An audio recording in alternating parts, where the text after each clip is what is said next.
mandated target of 2025, the information we'll bring back will show you what we can do with the funding we have, and sadly we'll report we won't be able to make the required conversion of all of our stations accessible by that date. So this remains an ongoing issue in terms of a shortage of capital funding.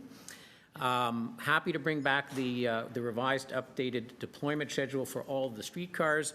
And just to your first question, Mr. Mayor, we can easily show where we intend to use, say, all of the new buses which are being purchased.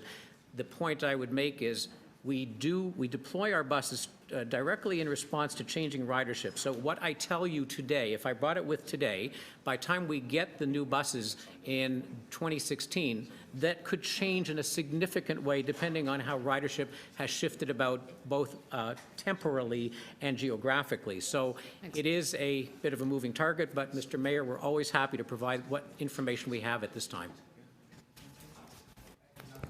Thank you, Councillor Barlow. Councillor Robinson. Thank you very much, Mr. Speaker.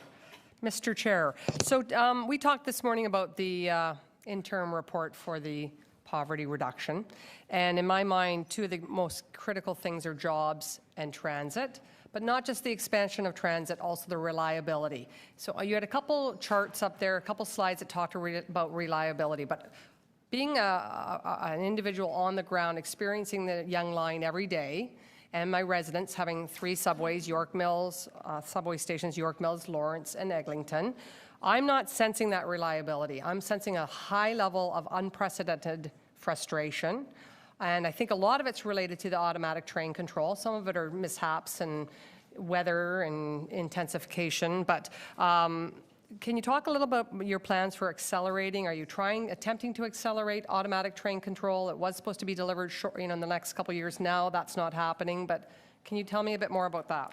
Yes. So, Mr. Mayor, well, first I'd say I'm guessing, but I'm just speculating that people's views of reliability of service at present may be unfortunately affected by some of the really significant problems we encountered, such as the power loss that we had and the radio communication loss, and that kind of thing leaves the proverbial indelible scar on people's view of service. In terms of improving reliability and what is or is not happening, I would not attribute any of these events to automatic train control. That's an ongoing installation. It will be completed, but it's not in use presently, so it's not affecting our operation.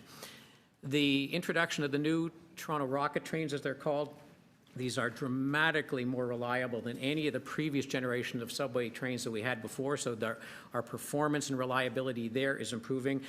I could bring with, but obviously didn't, data to show that we are producing more throughput on the subway now